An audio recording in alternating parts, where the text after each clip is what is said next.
Bien, je m'appelle Salim, bonjour, salam alaikum. Bien, comment moi j'ai personnellement rencontré le Seigneur Jésus? En fait, mon passé, c'est aussi le début de ma conversion. Du fait que je suis né dans une famille algérienne, musulmane, pratiquante.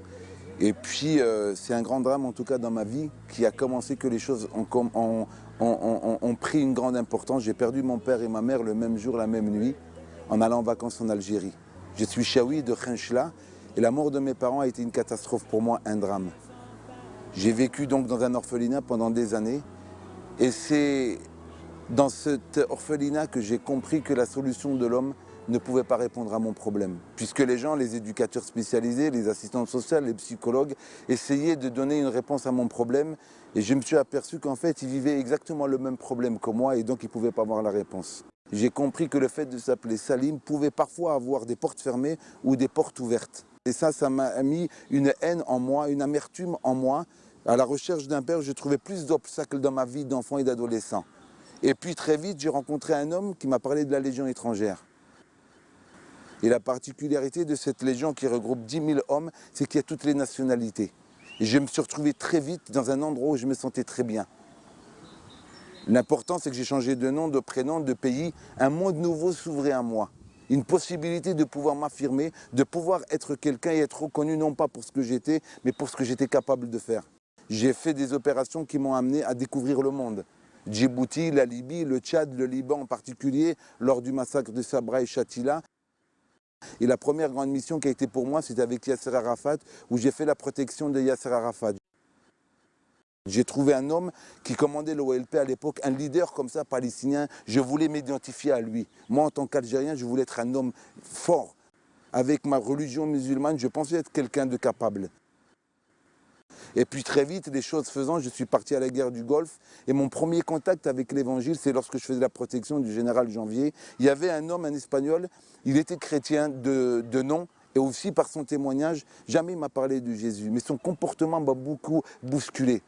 Et un midi, alors qu'on devait manger le repas, cet homme s'est abstenu de manger. Et en tant que commandant, je lui ai dit quel est le motif de son refus de manger avec nous. Il m'a dit qu'il jeûnait, qu'il priait pour que Dieu nous préserve de la mort. Et cette parole, elle m'avait subjugué. Toute la nuit, ça m'a travaillé. Je suis parti en hélicoptère avec le général Janvier. Et là, un missile irakien, il est venu s'abattre sur l'hélicoptère. Et puis, l'hélicoptère n'a pas été touché. On s'est posé en catastrophe donc, sur le territoire.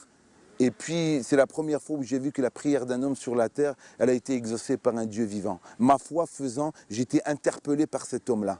En fait, je réalisais que sa présence à mes côtés m'apportait la paix. Son comportement, pour moi, était exemplaire.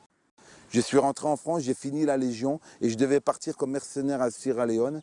Et là, je tombe en contact d'un couple chrétien, des gens qui vivaient leur foi. C'était très difficile pour moi d'accepter leur foi, parce que leur point central, en tout cas, de leur vie, c'était Jésus.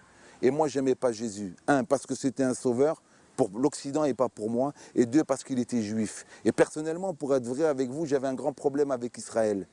Et je ne voulais pas que mon sauveur soit un juif. Moi, j'aurais préféré qu'il s'appelle Mohamed, ou la Slimane, ou la Salim. Mais Jésus, sauveur, en tant que juif, c'était très difficile. On m'a invité à l'église, et j'ai été dans une église évangélique avec des gens tout à fait équilibrés.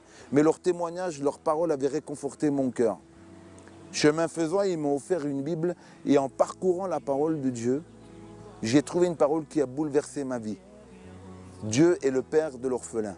Et quiconque serait ou maltraiterait un orphelin, Dieu personnellement s'en chargerait.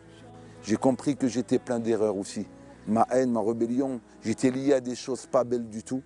Mais laissant la parole toucher mon cœur, laissant Dieu me guérir, apaiser mon âme, j'ai trouvé un père qui m'aimait, alors qu'à la Légion, 10 000 soldats et 10 000 frères d'armes, je n'ai pas pu trouver un père.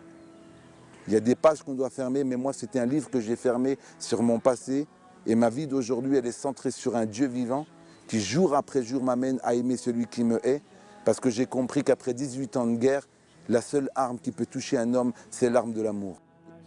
Étant orphelin de père et de mère, en fait, le vrai orphelin, ce n'est pas tant Salim. Le vrai orphelin, c'est celui qui n'a pas contact avec son père. Ce Dieu qu'on peut appeler Père, nulle part, dans aucun autre livre, on peut appeler Dieu Père. Qui s'appelle Salim ou qui s'appelle Christian. Mon désir à moi, c'est de lui dire que tu es orphelin, tant que tu ne reconnais pas que Dieu est ton Père. Voilà en tout cas ce que j'ai à cœur. Père de grâce et d'amour, je bénis ton nom. pour l'endroit où je suis dans ce pays de la France, mais aussi pour tous ceux qui sont orphelins dans ce monde.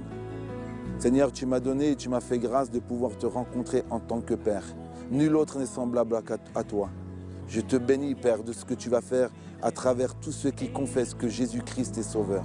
Dans le nom de Jésus. Amen.